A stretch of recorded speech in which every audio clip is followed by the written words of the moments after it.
አንድ ጉዳይ ነበረችኝ ያላንኳኳሁት በር የለም ብዙዎች ያልሄድኩበት ቦታ የለም ያላናገርኩት ባለስልጣን የለም ያለመንኩት ሽማግሌ የለም ያልሄድኩበት ቢሮ የለም ነው። ምድር ላይ ያሉ በሮች ሁሉ አንኳክተዋል፣ ግን አንድ በር ረስተዋል። ዋናውን በር ከላይ ያለውን በር ረስተዋል። ቀድመህ የላዩን በር አስከፍት። ያ በር ከተከፈተ ምድር ላይ ያሉ በሮች ሁሉ ምድር ላይ ያሉ ልቦች ሁሉ ሲሳይ ሪዝቅም ይሁን ወልኸይር ማንኛውም መልካም ነገር ይሁን ወደ አንተ እንደማይደርስ ለልብህ ነገር መቼ እንጂ ኢላ ማ ከተበሁ ላሁ ለክ አላህ ለአንተ የወሰነልህ ከሆነ እንጂ ወለው ይስተሀተ ፊህ ብትጥር እንኳ ቢሒለት ሰማዋት ወልአርድ ሰማይ ምድር ውስጥ ያለ ዘዴን ሁሉ ፈጥረህ ተጠቅመህ ጥረት ብታደርግ አላህ ለአንተ ያልከተወው ነገር እንደማይመጣልህ ለልብህ አሳውቀው፣ ለጆሮ ብቻ ሳይሆን። ትርሚዚ ሌሎችም የመዘገቡት ሐዲስ ነብዩ ሰለላሁ ዐለይሂ ወሰለም አብዱላህ ብን አባስን ምክር መክረዋቸዋል። ከምክሩ አንዱ ሰማይ ምድር ውስጥ ያለ በሙሉ ሰው ጂኒ በሙሉ ቢሰበሰብ አንተን መጉዳት ቢፈልግ በምንም ሊጎዱህ አይችሉም። አላህ የከተበው ነገር ካለ ያችን ጉዳት በእነሱ አማካኝነት ልታገኛት ትችላል። ሰማይ ምድር ላይ ያለ ድሮ ዘንድሮ ያለ ሰው ጂን ተሰብስቦ እገሌን እንጥቀመው ቢል በዝተው ስለመጡ ሊጠቅሙ አይችሉም። እንደው ከጠቀሙህም አላህ በከተበው ነገር ይጠቅሙሃል። እነሱ ሰበብ ብቻ ነው የሚሆኑት፣ ብዛታቸው አይደለም። ይሄን መርሁ አድርጎ የሚኖር ሰው ህይወቱ ላይ ከዙሪያው ስንት መከራ ቢንጫጫ ሰዎች እሱን ለመግዳት ቢፍጨረጨሩ ጉድጓድ ቢቆፍሩ ቀን ከሌሊት ቢያሴሩ ምንም የሚፈራው ነገር አይደለም፣ የሚደርስበት ነገር አይደለም። መፍራት የሰው ባህሪ ነው፣ ግን ፍርሃቱን ማስተናገድ ይችላል።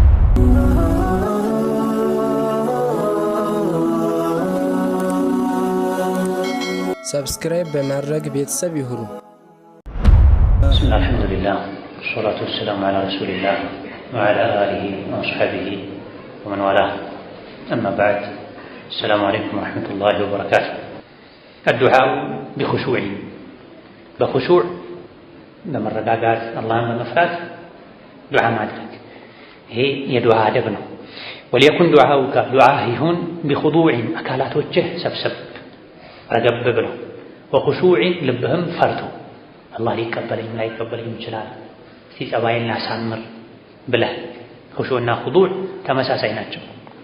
ነገር ግን ሁለቱ አንድ ላይ ከመጡ ኹሹዕ የቀልብ ይደረጋል፣ ኹዱዕ የአካል ይደረጋል። ኹዱዕ ማለት በአካል ሰብሰብ ማለት ነው። ዱዓ ሲያደርጉ ፀጉራቸውን የሚያኩ አፍንጫቸውን የሚኮረኩሩ ጥፍራቸውን ቆሻሻውን ዱዓ እያደረጉ የማይመስሉ ሰዎች ያ መሆን የለበትም። አካልህን ሰብሰብ አድርግ፣ ልብህን ደግሞ በአላህ ፍራቻ ሙላው። ወቡካኢን በማልቀስ ላይ ሆነ ዱዓ አድርግ። ወተضرعን በመተናነስ ላይ ስብር በማለት ላይ በመዋደቅ ላይ ሆነ ዱዓ አድርግ። ትእዛዝ ይመስላል ብዙ ሰዎች ዱዓ ሲያደርጉ አላህን የሚያዙት ይመስላል፣ የሚለምኑት የሚጠይቁት ሳይሆን አድርገው አሁን ቸኩል በእኔ በኩል ይላል። አንተ በኩል ማን አለ? አላህን ያዘዝከ ነው እየጠየቁ አቀማመጣቸው ተበላሽቶ አፋቸው በሐራም ጫት ተሞልቶ መቀመጫቸው በወንጀል ተሞልቶ አላህን ሰራተኛቸው አድርገው የሚያዙት ይመስላል። አምጣ አሁን አድርገው ፈጽመው ቸኩል አላህን ቸኩል ትለዋለህ። ይሄ የጅህልና ጥግ ነው። የተከመረ የተደራረበ ጅህልና ያለበት ሰው፣ አደብ የሌለው ሰው እንደው እኔ አላህን እንዴት ጠይቀዋለሁ? ሁኔታዬን ብቻ ልንገረውና ዝም ልበል? አድርግልኝማ አልለውም፣ አላዘውም። ሁወ አዕለሙ ቢሓሊ ሓሌን እሱ ያውቅ። ማንም እንደሌለኝ ችግር ላይ እንደሆንኩኝ ልንገረው እንጂ ይሄን አድርግልኝ ይሄን አድርግልኝ አልለውም አላህን የሚሉ ነበሩ። ይሄ አደብ ጥግ ነው። ምንም እንኳን ሱናው መጠየቅ ነው። የጫማ ክር እንኳን ቢበጠስ ጌታዬ የጫማ ክር ተበጥሷል፣ የጫማ ክር ስጠኝ ብሎ አላህ ደስ ይላል። መጨረሻ አይደለም ትልልቅ ነገሮች ይቅርና ኹሹዕ፣ ኹዱዕ፣ ቡካ፣ ተضرع እነዚህ ሶስት ነገሮች መኖራቸው ዱዓ መቅቡል እንዲሆን ያግዛል። እየሳክ ያዳጋህ አላህን ጠይቅ፣ ያለቀስክ ማልቀስ እንኳን ባችል ያለቃቀስክ ያዘንክ እጅህን ወደ ላይ አንስተህ ልብህን ወደ ሰማይ አድርገህ ምድር ካሉት ሁሉ ተስፋ ቆርጠህ በአንተና በሰዎች መሃል ያለውን በር ሁሉ ዘግተው አታዋጡኝ፣ በእናንተ በኩል ምንም አይመጣም፣ ከመጣም ከላይ ከታዘዝ እናንተ በሩን ብትዘጉትም ሰብሮ ይወጣል በል ከሰዎች ተስፋ ቆርጥ፣ ተስፋን አላህ ላይ አድርግ። ይሄኔ ሁሉም ሰበብ ወደ አንተ አላህ ያዞርልሃል። አላህን ትተህ ግን ምድር ላይ ባሉ ሰዎች ሰበቦች ከተንጠለጠልክ ራስህን እንድታውቅ ቀድርህን እንድታውቅ ያደርጋል፣ ያንከራትታል፣ ይፈትናል። አንድ ጉዳይ ነበረችኝ ያላንኳኳሁት በር የለም፣ ብዙዎች ያልሄድኩበት ቦታ የለም፣ ያላናገርኩት ባለስልጣን የለም፣ ያለመንኩት ሽማግሌ የለም፣ ያልሄድኩበት ቢሮ የለም ብለዋል። ምድር ላይ ያሉ በሮችን ሁሉ አንኳክተዋል፣ ግን አንድ በር ረስተዋል። ዋናውን በር ከላይ ያለውን በር ረስተዋል። ቀድመህ የላዩን በር አስከፍት። ያ በር ከተከፈተ ምድር ላይ ያሉ በሮች ሁሉ ምድር ላይ ያሉ ልቦች ሁሉ ይከፈታሉ። አንድ ጥቃበኛ ባለስልጣን ነበረ። ያን ጊዜ ላይ በስልጣኑ ተመክቶ የሰዎችን ንብረት ይወስዳል፣ መሬታቸውን ይወስዳል፣ ሱቃቸውን ያዘጋል፣ የገቢ ምንጫቸው። አንዲት ሴት በዚህ መልኩ በድሏት እሱ ጋር ሄደች። ያሾፈ አለይኪ ቢሱሉት الأخير አላት። ይሄ የድርቅና ጥግ ነው። ምን ታመጫለሽ? እኔ ነኝ ትልቁ ባለስልጣን። ቢበዛ ያለሽ ነገር ቢኖር ሌሊት ላይ ተነስተሽ ዱዓ ማድረግ ነው፣ መክርሻለሁ። የሌሊቱ መጨረሻ ላይ ተነስተሽ ዱዓ አድርጊብኝ አላት። ያውቃል ማለት ነው። ተመልከቱ። ግን ያሾፈ ሄደች። ታውቃለች እሷም ወዴት መሄድ እንዳለባት። ሱሉት الليل ላይ ተነስታ ዱዓ አደረገች። ደጋግማ ጌታዋን ለመነች። ብዙም ሳትቆይ ያ ግፈኛ ሰው በራሱ እጅ ያዘጋጀው ቀስት መጥቶ አገኘውና ከሁሉም ባለስልጣን በላይ የበላይ ባለስልጣን አለ፣ ከኔ በላይ ማንም የለም ብሎ የጠገበ እንኳን ከበላይ አላህ አለ ተባረከ። ስለዚህ ያ ሰው አለቃ ነበር። ሀገሩ ላይ መጨረሻ የሚባል አንድ ደረጃ ከፍ ብሎ ያለው ሰው ፊቱን አዞረበት። ስሞታዎች በዙበት፣ ተያዘ። የያዘው ንብረት የዘረፈው ንብረት በሙሉ ተወስዶበት፣ የራሱ አንድ መጠለያ ቤቱ ሳትቀር ሁሉ ተወስዶበት፣ ታስሮ ተገርፎ የዋና ሀፍረተ ገላው ብቻ ልብሱ ሲቀር ሌላ እርቃኑን ሆኖ እጅ እግሩ ታስሮ ገበያ ላይ የተሽከረከረ የተዋረደ። ያቺ ሴት ራሷ መታየች። የመከራትን አድርጋ እሷም ይሁን ሌሎች የተበደሉ የዋጋውን እንዲያገኝ አድርገውታል። ፈኢነ ባዕضሁም ቃል አንዳንዶች ቀደምቶች ብለዋል ኢኒ ለአዕለሙ እኔ ያውቃለሁኝ ሒነ የስተጂቡ ሊ ረቢ ጌታዬ መቼ ዱዓዬን እሺ እንደሚለኝ ያውቃለሁ። መቼ ነው ይሄ? ኢዛ ወጀለ ቀልቢ ዱዓ ሳደርግ ልቤ እየፈራ ዱዓ ካደረግኩ፣ ወቅሸዐረ ጅልዲ ቆዳዬ የተሸበሸበ የነዘረኝ የተንቀጠቀጥኩ ዱዓ ካደረግኩ፣ ወፋበት ዐይናያ አይኔ በእንባ ተሞልቶ የጎረፈ እየፈሰሰ ዱዓ ካደረግኩ፣ ወፉቲሐ ሊ ፊ ዱዓ የዱዓ በር ተከፍቶልኝ ጥሩ ዱዓዎች መተውልኝ ዱዓ ካደረግኩ፣ እነዚህ አራት ነገሮች ከተሟሉ ጌታ የዱዓዬን እሺ እንደሚለኝ ያውቃለሁ። እነዚህ በስሜት ደረጃ እኛም ልናውቃቸው እንችላቸው ስሜቶች ናቸው። ዱዓ ስታደርግ አንዳንዴ ንዝር ያደርጋል ሰውነት። መርፌ ስትወጋ፣ ጉንዳን ወይ መሰል ነገር ሲነካ፣ ስለት ሲወጋ ሰውነትን እንደሚነዝርህ አይነት ስሜት ይሰማል። ዱዓ ላይ፣ ቁርአን ላይ፣ ዒልም ላይ ሆነ አንዳንዴ ስሜት አለ። ያን ሰዓት ተጠቀመው። ቢያንስ እንኳን ረቢ እግፊር ሊ በል፣ ረቢ እርሐምኒ በል፣ ረበና አቲና ፊ ዱንያ ሐሰነ ወፊል አኺረቲ ሐሰነ ወቂና ዐዛበን ናር። አጭር ዱዓ ግን ትልቅ ነገር የያዘ ልቤ ከፈራ የአኺራ ጉዳይ ካሳሰብ፣ የዱንያ ጉዳይ ካሳሰብ፣ አላህ እሺ ሊለኝ ላይለኝም ይችላል ካልክ፣ ሰውነትህ ከነዘረ፣ አይነህ ካነባ፣ ዱዓ ከገራል። አንዳንዴ ዱዓ ማድረግ ትፈልጋለህ፣ ምን የምትለው ዱዓ ይጠፋብሃል። የሆነ ጊዜ ደግሞ ዱዓ ማድረግ ትፈልጋለህ፣ ዱዓው ይመጣል፣ አፍህ ላይ ይዘንባል፣ ይጎርፋል። እነዚህ ነገሮች ከተሟሉ ሐጃ ወጥቷል፣ ዱዓ ተቀባይነት አግኝቷል። ቃለት ኡሙ ደርዳ አለች ረዲየላሁ ዐንሃ ለሻህር ብኒ ሐውሸብ፣ ሻህር ብኑ ሐውሸብ ለሚባሉ ታቢዕ። ኡሙ ደርዳ ሱሐቢያ ናት፣ ታላቅ ሴት ናቸው። የአቡ ደርዳ ባለቤት ናቸው። ከአቡ ደርዳ ጋር በጣም ይዋደዱ ነበር፣ ተግባብተው የሚኖሩ ነበር። ቃዒዳም ነበራቸው፣ በፍቅር የመኖር ህገ ደንብ ነበራቸው። አቡ ደርዳ ለሚስታቸው ኡሙ ደርዳ የደርዳ እናት ሆይ በትዳር ህይወታችን እኔ ተቆጥቼ ተናድጄ ተበሳጭቼ ካየሽ አረጋጊኝ፣ እንድረጋጋ ከቁጣ ስሜት እንደወጣ የሚያደርገኝን ነገር ሁሉ አድርጊ፣ አታባብሽ። አንቺ ተቆጥተሽ ካየሁ ደግሞ እኔ አረጋጋሻለሁ፣ ቁጣሽ እንዲበርድ አደርጋለሁ። ይሄን ካደረግን የትዳር ህይወታችን ይዘልቃል፣ ይሰምራል። ካልሆነ ግን መኖር አይቻልም ማለታቸው።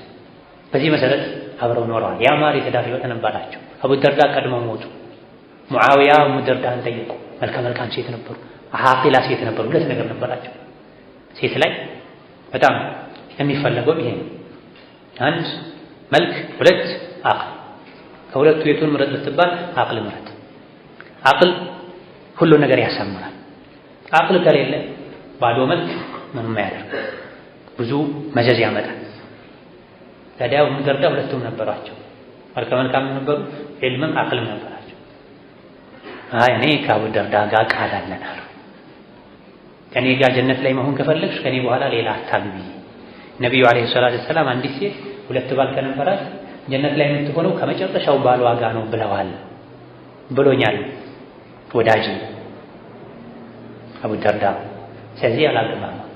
ሙዓዊያ የሚያክል ሰው በስልጣናቸው፣ በሀብታቸው፣ በአስተዳደራቸው በሌላም የታወቁ ሰው ናቸው። ንጉስም ሰሓባም ዓለምም ናቸው። ወማዕ ዛሊክ የአኺራው የባሌ ይሻለኛል ብለው መልሰዋል። እኒህ ጥበበኛ እናት ምን አሉ? ሻህር ብን ሐውሸብ ለሚባል ታላቅ ታቢዒ አማ ተጂዱ ቁሻዕሪረተን ሰውነትህ ላይ ንዝረት መንቀጥቀጥ አይነት ስሜት አይሰማህም እንዴ? ያል ቃለ በላ ይሰማኛል አላቸው። ቃለት ኡሙ ደርዳም አሉ ፈድዑ ዒንደሃ እንዲህ አይነቱ ወቅት ላይ ዱዓ አድርጋሉ። እንዲህ አይነቱ ወቅት ላይ ዱዓ አድርግ። ፈኢነ ዱዓ ዩስተጃቡ ዒንደ ዛሊክ ይሄኔ ተቀባይነት ያገኛልና። ዱዓ ሰዓት አለው፣ ሁኔታ አለው። ብዙ ጊዜ ዱዓ አደረግኩ ምንም ለውጥ አላገኘሁም ይላሉ ሰዎች። ግን እንዴት ነው ያደረግከው? መቼ ነው ያደረግከው? የት ነው ያደረግከው? ይሄን ከግምት ሲያደርጉ አላህ ተባረከ ወተዓላ ዝንጉ ከሆነ ልብ ዱዓ ይሰማ፣ ደረቅ ከሆነ ቀልብ ዱዓ ይሰማ። ዱዓችን አላህ እንዲሰማን ቅድመ ዝግጅት ማድረግ አለን። ዱዓ እንደ ሶላት፣ ዱዓ እንደ ጾም ነው። ጾም፣ ሶላት፣ ሐጅ መስፈርት እንዳለ ሁሉ ዱዓ መስፈርት አለ። መስፈርቱን አሟልቶ ከተደረገ ይሰምራል። መስፈርቱ ከጎደለው ተንጠልጥሎ ይቀራል። ሲጀምርም ዱዓ የሚያደርግ ሰው እኮ ብዙ አናይም። ሐቂቃ ዱዓ የሚያደርግ ሰው አናይም። ከስንት አንድ አላህ የወፈቃቸው ሰዎች ካሉ በስተቀር ምናልባት ማታ ተደብቀው የሚያደርጉ የአላህ ወልዮች ካልሆኑ በስተቀር አላህ ከነሱ ያደርጋል። ወይላ ዱዓ የሚያደርግ ሰው ብዙ አናይም። ባዳና ኢቃም መሃል ጥቂት ሰው ነው ዱዓ ሲያደርግ የምናየው። ያደረጉም እንደሆነ ለሰከንዶች እጃቸውን አንስተው በወጉ ሳይነሳው ይወርዳል። ረጅም ሰዓት ዱዓ ማድረግ ዱዓው መቅቡል እንዲሆን ከሚያግዙ ነገሮች መሃል አንዱ ረጅም ሰዓት ዱዓ ማድረግ። وعن أبي الجلد أبو الجلد رحمه الله تعالى جيلان بن فروة البصري የሚባሉት قال أوحى الله تعالى إلى موسى الله ወደ ሙሳ ወህይ ያስተላለፈ ያ ሙሳ አንተ ሙሳ ሆይ إذا ذكرتني እኔን ስታስታውሰኝ ፈዝኩርኒ አስታውሰኝ ወአዕዳኡከ የሰውነት አካላቶችህ ተንተፊዱ የተንቀጠቀጡ አስታውሰኝ።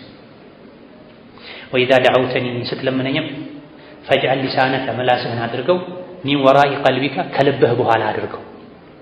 መላስህን ከልብህ በኋላ በልብህ የመረጥክ ያሰብክ በመላስህ ግለጽ እንጂ ዝም ብሎ ባፍህ ልብህ ያላመነበትን ያላወቀውን ያላሰበውን ባፍህ ዝም ብለህ አትናገር። እዚህ ዱዓ ስታደርግ እኔን ስትለምነኝ መላስህን ከልብህ በኋላ አድርገው። ከልብ የመነጨ ዱዓ ይሁን ማለት ነው። አንዳንዴ አያቶች፣ እናቶች፣ ትልልቅ ሰዎች የሚያደርጉት ዱዓ ኪታብ ላይ ብታገላብጥ አታገኝም። በዛ ማህናው ግን አለ አሊፋት አያውቁም። የሽነል ሙስሊም አልቀፉ ኪታቡ ለትካር፣ ኪታቡ ዳዕዋት የነሳኢ፣ የኸባቢ፣ የሸውካኒ የማንንም የዱዓ የምንም ኪታብ አገላብጦ ያውቁ አሊፋታን ያውቁ። ግን የሚያደርጉት ዱዓ ደስ የሚል ዱዓ ከየት ነው ሄዶ አይመጣም? ከወረቀት አይደለም፣ ከአፕ አይደለም፣ ከስልክ አይደለም፣ ከልብ ወጥቶ አሚን በእንደዚህ አይነቱ ዱዓ። አንተ በግጥም ቤት የመታህ ከምታደርገው ሸምድደህ ይዘህ ከምታደርገው የረጅም ሰዓት ዱዓ እንደዚህ አይነት ዱዓ የደቂቃዎች ዱዓ ይሻላል። የትልቅ ሰዎች ዱዓ በተለይ አላህን የሚፈሩ በኸይር በዒባዳ እድሜያቸው የገፋ ሐራም የማይበሉ ሰዎች ዱዓ ጠባይ። በተለይ የእናት ዱዓ፣ የወላጅ ዱዓ መቅቡል ከሚሆኑ ዱዓዎች አንዱ ወላጅ ለልጁ የሚያደርገው ዱዓ። በኸይርም በሸርም ተጠንቀቅ። ኸይርም ካደረገላቸው ወላጆች በጥሩ የሚያደርጉት ዱዓ ጠባይ ለስኬት ያበቃል።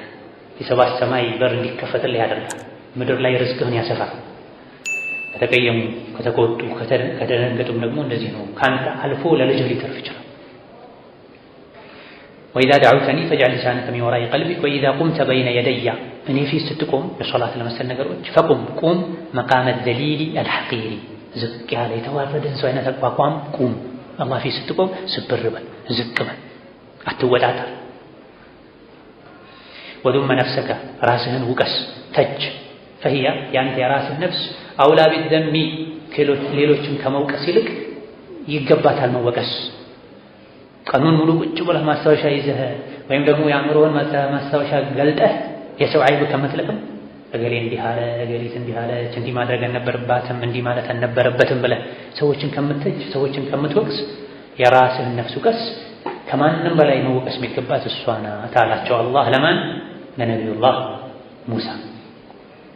ወናጂ አናግር ዝቅ ብለህ ተማጸን ገለል ብለህ ሒነ ቱናጂኒ እኔን ስታናግረኝ ገለል ብለህ ስታናግረኝ ስትማጸነኝ ቢቀልቢን ወጂሊን በፈራ ልብ ሆነ ልብህ የፈራ ወሊሳኒን ሷዲቂን በእውነተኛ ምላስ ላይ ሆነ በእውነተኛ ምላስ ለምነኝ በሚፈራ ልብ አናግረኝ ተማጸነኝ። ይሄ ሚነል እስራኤልያት ሊባል የሚችል ነው። የተለያዩ አይማዎች ዘግበውታል በተለያየ አገላለጽ። ምንም እንኳን እስራኤልያት ቢሆንም የሚመክር ነው። ሐላል ሐራም የለበትም፣ እምነት ነክ ነገርም የለበትም፣ አዲስ ነገር የለውም። እኛ የምናውቀው ነው። አላህን ስታናግር ልብን ሰብሰብ አድርግ፣ ዝቅ በል፣ ተናነስ፣ እውነተኛ ሁን ኢላ አኺር የሚል ይሄን ደግሞ ያስተላለፉት አብልጀድ ጀይላኒ ብን ፈርዋ የሚታወቁ ሰው ናቸው። ያለፉ የቀደምት ነቢያትን መጽሐፍት በመሸምደድ የሚታወቁ ናቸው። ከኛ ነቢዩ ምክር ጋር በማዋዛት የሚሰጡ ሰው ናቸው። መካሪ ናቸው። ድንቅ ንግግሮችም አሏቸው። ከታች 4 ቁጥር ላይ እንዳለው ወሚን አቅዋሊሂ ከምርጥ ንግግሮቻቸው አንዱ ወጀድቱ ተስዊፈ ጁንደን ሚን ጁኑድ ኢብሊስ ቀድ አህለከ ኸልቀን ሚን ኸልቂላሂ ከሲራ። እኚህ ጥበበኛ ሰው አሉ ከድንቅ ንግግሮቻቸው አንዱ ተስዊፍን መልካም ስራ ለመስራት ወንጀልን ለማቆም ለመስተካከል ዛሬ ነገ ማለትን የኢብሊስ ሰራዊት ሆኖ አገኘሁት። ብዙ ሰዎችን በዚህ ሰራዊቱ ኢብሊስ አበላሽቷል። ብዙ ሰው ወንጀል ይሰራል፣ ዋጅብ ያጎድላል። ምን ነው ስትለው ኢንሻአላህ ነገ አስተካክላለሁ ይላል። ነገ በእጁ አይደለም። ይሄ ነገ የሚሉት ነገር የኢብሊስ ሰራዊት ነው፣ ሰራተኛ ነው። ብዙ ሰዎች ላይ የላከው የለቀቀው ብዙ ሰዎችን የሚያበላሽበት የኢብሊስ ሰራተኛ ነው። ዱዓ መቅቡል እንዲሆን ከሚያስፈልጉ ነገሮች አንዱ ልብን ዱዓው ላይ ማድረግ ነው። 2 እውነተኛ መሆን። ውሸታም ሰው ዱዓው መቅቡል አይሆንም። ምላሱ ውሸት የለመደ ውሸትን ሲያወራ የሚውል ሰው፣ ሆዱን በሐራም የሚሞላ ሰው፣ ልቡን በገፍላ ያጨቀ ሰው ዱዓው ወደ ሰማይ አይወጣም። ልባችን ንቁ ሊሆን ሁሌ አላህ የሚያስታውስ ሊሆን ይገባል። ስለዚህ ዱዓ ወቅታዊ ነገር አይደለም ማለት ከፊት ከኋላ በጊዜው የሚያጅቡት ነገር መኖር አለበት። ከፊት አላህን ምንፈራ እውነት ምንናገር ሐላል ምንበላ ሐላል ምንለብስ ሐላል ምንጠጣ መሆን አለበት። አመጣጣችን ጥሩ መሆን አለበት። ዱዓ ውስጥ በገባንበት ጊዜ ደግሞ ልባችን ከዱዓው ጋር ሊሆን እጃችን ሊነሳ እርግጠኞች ልንሆን ይገባል። ዱዓውን ጨረስን አይደለ ውጤቱን ልንጠባበቅ ያደርግልኛል ብለን ልንጠባበቅ ይገባል። ስለዚህ ከፊት ከኋላ መሀል ላይ አደብና ስርዓት አለ። ከዚህ ሁሉ ባዶ የሆነ ዱዓ ዝም ብለን ብናደርግ አይሰማም፣ ተቀባይነት አያገኝም። ወፈውጥ አምረከ ኢለላህ ነገረ ስራህን ሁሉ ወደ አላህ አስጠጋ። ወስተጥሪሕ በይነ የደይ አላህ ፊት ውድቅ በል ስብር በል። ማንም የለኝም ጌታዬ ሆይ አላሁመ ቢዕዝከ ወዱሊ ወጊናከ ወፈቅሪ ኢላ ገነይተኒ ኢላ ጀበርተኒ በለው። አላህ ሆይ በእኔ ደካማነት በአንተ ኃያልነት ይሆንብህ፣ በእኔ ድህነት በአንተ ሀብታምነት ይሆንብህ። ያላንተ ማንም የለኝም፣ ከአንተ ውጪ ከማንም ምንም አላገኝም። አንተ የከተብክልኝ እንጂ አሞኛል ፈውሰኝ፣ ርቦኛል አብላኝ፣ ቸግሮኛል እርዳኝ፣ አኺራ አሳስቦኛል አስተካክልልኝ በለው። በራስህ ቋንቋ እና ብሎ ማለት አንዳንድ ሰዎች በአረብኛ ካላደረጉ ያደረጉ አይመስላቸው። ከቻልካት አልቻልክም በራስህ ቋንቋ እና በየትኛውም ቋንቋ አላህ ሁሉም ቋንቋ ያውቃል። ሱጁድም ላይ ቢሆን ግዴታውን ዱዓ ዚክር በአረብኛው ካረክ በኋላ በራስህ ቋንቋ እና ወአሽዕር ቀልበከ ልብህን አሳውቀው እነሆ ነገሩ ላየናሉከ እንደማይደርስብህ ለልብህ አሳውቀው። ወደ አንተ አይመጣም ላየናሉከ አይደርስህም። ሚን ርዝቂ ሲሳይ ርዝቅም ይሁን ወልኸይር ማንኛውም መልካም ነገር ይሁን ወደ አንተ እንደማይደርስ ለልብህ ንገረው። መቼ እንጂ ኢላ ማ ከተበሁ ላሁ ለክ አላህ ለአንተ የወሰነልህ ከሆነ እንጂ። ወለው ይስተሀተ ፊህ ብትጥር እንኳ ቢሒለት ሰማዋት ወልአርድ ሰማይ ምድር ውስጥ ያለ ዘዴን ሁሉ ፈጥረህ ተጠቅመህ ጥረት ብታደርግ አላህ ላንተ ያልከተበው ነገር እንደማይመጣልህ ለልብህ አሳውቀው፣ ለጆሮ ብቻ ሳይሆን ሰማይ ምድር ውስጥ አሉ የሚባሉ ዘዴዎች፣ አማራጮችን፣ ጥበቦችን፣ ክህሎቶችን ተጠቅመው እንኳ ብትጥር ብትሞክር አላህ ላንተ ያልከተበውን ነገር በብልጠት በጉልበት በብልሃት ጎትተህ አታመጣው ማለት ነው። ይሄን ለልብህ ነገር ዋል። ይሄ ከጥሩ ምክራቸው ማራ እንደው በማወቅ ደረጃ ጭንቅላታችን ያውቃል፣ ጆሮአችን ይሰማል። የሚጠቅመው አላህ ነው፣ የሚሰጠው አላህ ነው፣ የሚከለክለው አላህ ነው እንላለን። ግን ልባችን ያውቃል ወይ? ስለዚህ ከሚያስፈልጉን ምክሮች አንዱ ይሄ። ሰዎችን በማያገባቸው ነገር አትወቀሳቸው። እገሌ ከለከለ፣ እገሌ አባረረኝ አትበል። ከአላህ ዘንድ ተባረከ ወተዓላ የተከተበውን ማንም አያስከረው። ከአላህ ዘንድ ያልተከተበውን ያልተወሰነውን ያንተ ጉጉት፣ ያንተ ብቃት፣ ያንተ ብልጠት፣ ያንተ ችሎታ አያመጣው። ለዚህ ነው ቁዳማ ምናል ወአሽዕር ቀልበከ ልብህን አሳውቀው፣ ለልብህ ንገረው እነሁ ላ የናሉከ ሚነ ርዝቅ ወደ አንተ አይደርስም፣ ወልኸይር ሌላም ኸይር መልካም ነገር ትዳር ሊሆን ይችላል፣ ስልጣን ሊሆን ይችላል፣ ሌሎችም ነገሮች ወደ አንተ ሊመጡ ከአንተ ጋር ሊገናኙ አይችሉም ኢላ ማ ከተበሁ ላሁ ለከ አላህ የከተበው ከሆነ እንጂ። ካልከተበውሳ ወለው ኢጅተሀድተ ፊህ አላህ ካልከተበው አንተ ብትጥር እንኳ ቢሂለቲ ሰማዋቲ ወልአርድ የሰማይ የምድርን ዘዴ መዳረሻ ተጠቅመህ ብትሞክረው አይሆንም። ነገረ ስራና አላህ ስጥ። ህይወት የሚረጋጋው ይሄ አጭር ቃል ሁሌ በአፍህ ደጋግመህ በልብህም አስቀምጠው። አላህ ለእኔ ከትቦት ቢሆን ኖሮ ይሆን ነበር። ጥሩ ነገር ካለፈ ካልተሳካ አላህ ለእኔ ጥሩ መሆኑን ሽቶ አድርጎልኝ ከትቦልኝ ቢሆን ይሆን። እኔ ባልፈልጉም ይመጣ ይለጠፍብኝ ነው። መጥፎ ነገር ደረሰብህ ለእኔ ኸይር መሆኑን አውቆ ነው አላህ ያደረገው። አላህ ከቀደረው ደግሞ ሰባት ሰማይ በወጣ ሰባት ምድር ብሰርግ አይቀርም። ሐቂቃ በህይወት ሰላም የሚያስገኘው ህይወት ላይ ሰላም ነው የሚቻለው በዚህ መልኩ በቀደር ስናም ነገረ ስራችን ለአላህ ስንሰጥ። ወላ የጅሪ ዐለይከ አንተ ላይ አይከሰትም ማ ተክረሁ የምጠላው ነገር ኢላ ማ ከተበሁ ላሁ ዐለይከ አላህ የጻፈብህ ከሆነ እንጂ። ወለው ኢጅተመዐ ዐለይከ አንተ ላይ ቢሰበሰቡ ቢያድሙ እንኳ መን ፊ ሰማዋቲ ወልአርድ ሰማይና ምድር ውስጥ ያሉ በሙሉ ቢያድሙ እንኳ አንተ ላይ ሊደርስ አይችልም አላህ የከተበው እንጂ። ሰዎች በዝተው ስለመጡ አይደለም ነገሩ አንተ ላይ የተከሰተው። ሰማይ ምድር ያሉ እንኳ ቢመጡ የሚከሰተው አላህ የፈቀደው ያክል። ፈኢነማ አሷበከ አንተ ላይ የደረሰ ነገር ለም ይኩን ሊዩኽጢአከ ሊስትህ አይችልም። በአዘል በጥንት በቀደር አላህ በህይወት ዘመንህ እንዲህ ነገር ይደርስብሃል እንዲህ ነገር ይደርስብሻል ተብሎ ከተጻፈ አይቀርም፣ ማንም ሊያስቀረው አይችልም። ወማ አኽጠአከ በአዘል በተፈጥሮ በቀደር አንተን የሳተ አንተ ላይ ያልተወሰነ ነገር ያልተጻፈ ነገር ደግሞ ለም የኩን ሊዩሲበክ ሊደርስብህ አይችልም። በርዶ በሰላም ሳይጨናነቁ ተረጋግቶ ለመኖር ይሄ ምክር ያስፈልገናል። ይሄ ደግሞ የኢብኑ ቁዳማ ምክር ብቻ አይደለም። هذا اقتباس من حديث ابن عباس ከአብዱላህ ብን አባስ የተወሰደ ነው። ትርሚዚ ሌሎችም የመዘገቡት ሐዲስ ነብዩ ሰለላሁ ዐለይሂ ወሰለም አብዱላህ ብን አባስን ምክር መክረዋቸዋል። ከምክሩ አንዱ ሰማይ ምድር ውስጥ ያለ በሙሉ ሰው ጂኒ በሙሉ ቢሰበሰብ አንተን መጉዳት ቢፈልግ በምንም ሊጎዱህ አይችሉም። አላህ የከተበው ነገር ካለ ግን ያችን ጉዳት በእነሱ አማካኝነት ልታገኛት ትችላል። ሰማይ ምድር ላይ ያለ ድሮ ዘንድሮ ያለ ሰው ጂን ተሰብስቦ እገሌን እንጥቀመው ቢል በዝተው ስለመጡ ሊጠቅሙህ አይችሉም። እንደው ከጠቀሙህም አላህ በከተበው ነገር ይጠቅሙሃል። እነሱ ሰበብ ብቻ ነው የሆኑት፣ ብዛታቸው አይደለም። ይሄን መርሁ አድርጎ የሚኖር ሰው ህይወቱ ላይ ከዙሪያው ስንት መከራ ቢንጫጫ፣ ሰዎች እሱን ለመግዳት ቢፍጨረጨሩ፣ ጉድጓድ ቢቆፍሩ፣ ቀን ከሌሊት ቢያሴሩ ምንም የሚፈራው ነገር አይደለም። የሚደርስበት ነገር አይደለም። መፍራት የሰው ባህሪ ነው፣ ግን ፍርሃቱን ማስተናገድ ይችላል። ማንኛውም ሰው ከዙሪያው አደጋ እንዳለ ካወቀ ይፈራል፣ ይጨነቃል። ግን ይሄን አሁን የተባለውን ምክር አላህ ያለው ይሆናል አላህ ያለው አይሆንም የሚለውን የሚያውቁ ሰውና ይሄን የማያውቁ ሰው የጉዳዩ አያያዝ የችግሩ አስተነጋገድ ይለያያል። ትንሽዬ ምክር ከዛ ድምጿን ሲሰማ አቋሙን የሚለቅ ወድቆ የሚሰባበር የሚያለቅስ ሰው፣ ሀገር ሊያፈርስ የሚችል መከራ ችግር የመጣበት ሴራ የተሸረበበት ለአላህ ሰጥቶ ዝም የሚል ሰው ኸሊሃ ለላህ ይላል። ሰው እንጂ ለአላህ ሲታይ ሀይን ቀላል አንተ ስለተጨነቅ ቀደሩ አይቀየርም። አንተ ጸና ስላልክ ነገሩ አይበረታም። ወኡፈውዱ አምሪ ኢለላህ ኢነላህ በሲሩን ቢልዒባድ ነገረ ስራዬን በሙሉ ወደ አላህ አስደግፌ ተዋለሁ። አላህ ይበቃኛል። ከአባቴም በላይ ከአጎቴም በላይ ከስልጣኔም በላይ ከሀብቴም በላይ ከወዳጅ ዘመዶቼም በላይ ማን አለኝ? አላህ አለኝ። ሐስቢ አላህ ወኒዕመ አልወኪል።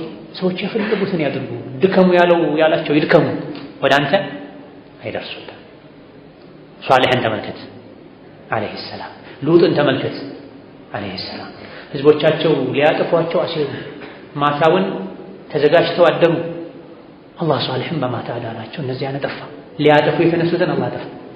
ሉጥን ተመልከት፣ አዳደረጓቸው፣ አሰቃዩአቸው። ሉጥን አላህ በማታ ከአማኝ ቤተሰቦቻቸው ጋር መዞ አወጣ በሰላም። እነዚያን አጠፋ። በሉጥ ጌታ፣ በሷሊህ ጌታ፣ በኢብራሂም ጌታ፣ በሙሐመድ ጌታ አመን ነቢ ሲሰደዱ አቡበክርና ሙሐመድን በህይወት ወይ መንገታቸውን ቆርጦ ያመጣ 100 ግመል ይሸለማል ተብሎ የት ነበሩ ነብዩ ሰለላሁ ዐለይሂ ወሰለም? ዋሻው ስር ነው። 100 ግመል ሽልማት ያጓጓቸው ሰዎች መተው እዛ ዋሻው ስር ዋሻው አጠገብ ቆመው ሄደው ሽንታቸውን ሽንተው ሄደው አጠገባቸው ነው። አቡበክር ሲዲቅ ያ ረሱላህ ከነዚህ ጠላቶቻችን ማለት አንዱ እግሩን እኮ ዝቅ ብሎ ቢያይ እኛን ያየናል በሏቸው። ነቢ ግን ምን አሉ? ማ ظنك باثنين الله ثالثهما إن الله معنا لا تحزن إن الله معنا። አቡበክር ሲዲቅ አታስብ፣ አትተክዝ፣ አትጨክን፣ አላህ ከኛ ጋር። ማ ظنك باثنين الله ثالثهما ምንድነው የምታስበው አንተ? ሶስተኛቸው አላህ የሆነ ሁለት ሰዎች ስለነሱ ምን ታስባለህ? አላህ ካንተ ጋር ከሆነ አይደለም 1000 ሰዎች ሰማይ ምድር ላይ ያሉ ሰዎች በሙሉ እንደ ጎርፍ ሆነው መጥተው ቢፈልጉ ለየሲሉ ኢለይክ ወደ አንተ ሊደርሱ አይችሉም። ክፋታቸው ወደ አንተ ሊደርስ አይችልም።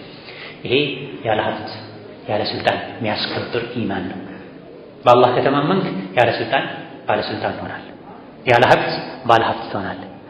ያለ ጎረቤት ያለ ዘመድ ያለ ዘር ብርቱ ትሆናለህ። ሰአዊ ኢላ ሩክኒን ሸዲድ ሉጥ እንዳሉት ብርቱ ጠንካራ ሰነድ አለኝ መደገፊያ ያለኝ። ማነው እሱ? አላህ። ከአላህ ውጭ ያለ በምንም አትመካ። ይወረሳል፣ ይከስራል፣ ስልጣን ይሻራል፣ ሀብት ይከስራል፣ ቤተሰብ ያልቃል። ማያልቅ ማንም አላህ ብቻ። ለዚህ ነው ቁርአኑ የሚለው ወተወከል ዐለል ሐይ አለዚ ላ የሙት፣ የማይሞት በሆነው በአላህ ተመካ። በአባትህ ነበር የምትመካው፣ አባትህ ሞተ፣ ሜዳ ትቀራለህ፣ ሜዳ ብቻህን ትቀራለህ።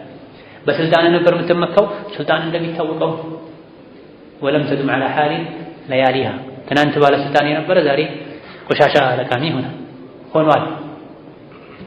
ወዕለም እወቅ አነ መን ሁወ ፊል ባህሪ፣ ባህር ውስጥ ያለ ሰው ዐላ ለውሕ ላይ ጣውላ ነገር ላይ ባህር ውስጥ ሆኖ የተንሳፈፈ ለመዳን የሚሞክር ሰው ለይሰ እሱ አይደለም ሁወ እሱ ቢአሕወጀ ይበልጥ የሚያስፈልገው አይደለም ኢለላህ አላህ የሚያስፈልገው አይደለም ወኢላ ሉጥፊሂ የአላህን ችሮታም የሚፈልግ አይደለም ሚመን ሁወ ፊ በይቲሂ ቤት ውስጥ ከተቀመጠ ሰው የበለጠ የአላህን ችሮታ ይፈልጋል። ከማን ጋር ቤት ውስጥ ሆኖ ወበይነ አህሊሂ ከቤተሰቦቹ ጋር ወማሊሂ በንብረቱ መሃል ሆኖ ከተቀመጠ ሰው የበለጠ የአላህ ረሕመት አያስፈልገውም። ለሁለቱም እኩል ነው የአላህ ረሕመት የሚያስፈልጋቸው። ይሄም ድንቅ የኢብኑ ቁዳማ ንግግር ማለትም አንድ ሰው ባህር ውስጥ ሆኖ የተሟላ መርከብም የለውም፣ አንዲት ጣውላ ላይ ለውሕ ላይ ሆኖ የባህርን ማዕበል እየሰነጠቀ ለመዳን የሚሞክር ሰው አለ። ይህ ሰው የአላህ ረሕመት ያስፈልገዋል በጣም ካልሆነ ይሰምጣል። ጣውላው ብቻ አታድነው።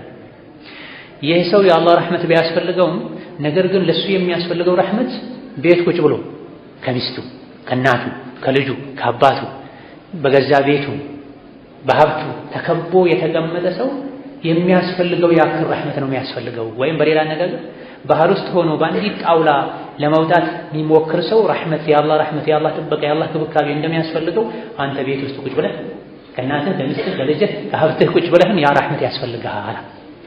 ከአላህ ረሕመት የሚብቃቃ ማንም የለም። ለምን?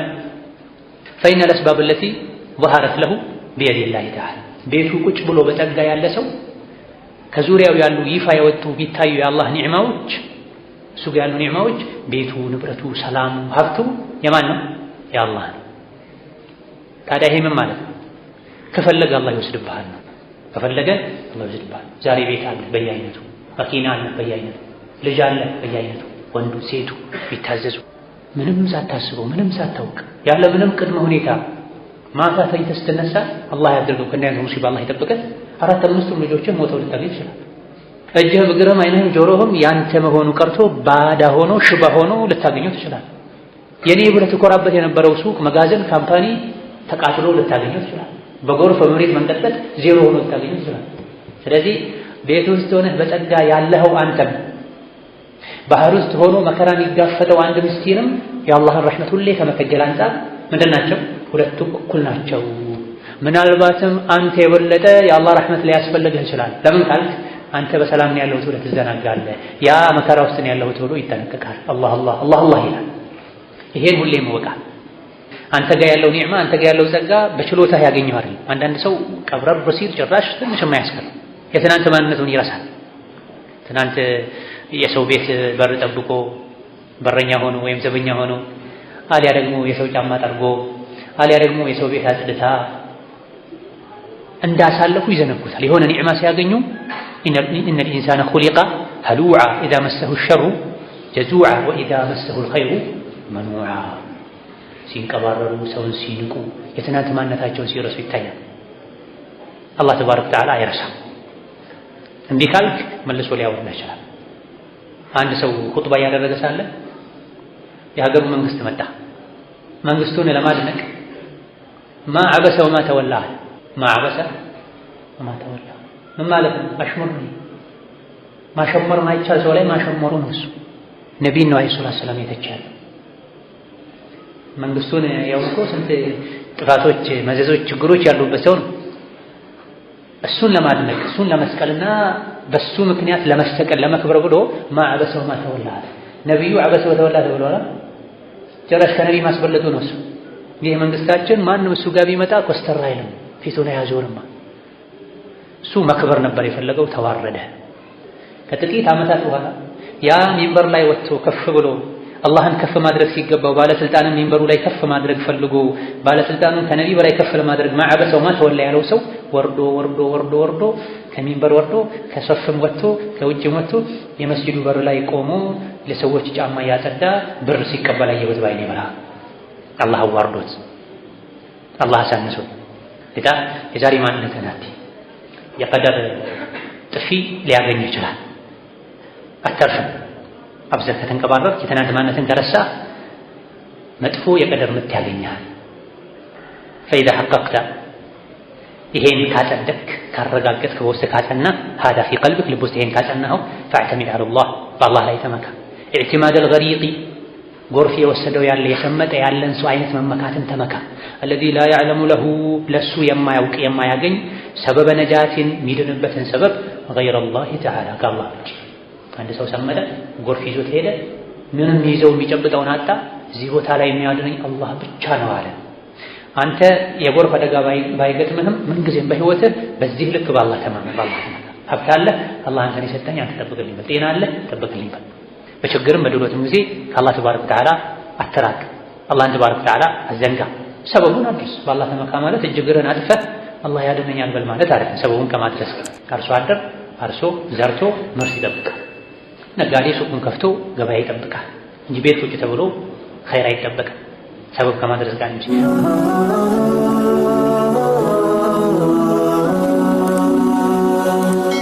ሰብስክራይብ በማድረግ ቤተሰብ ይሁኑ።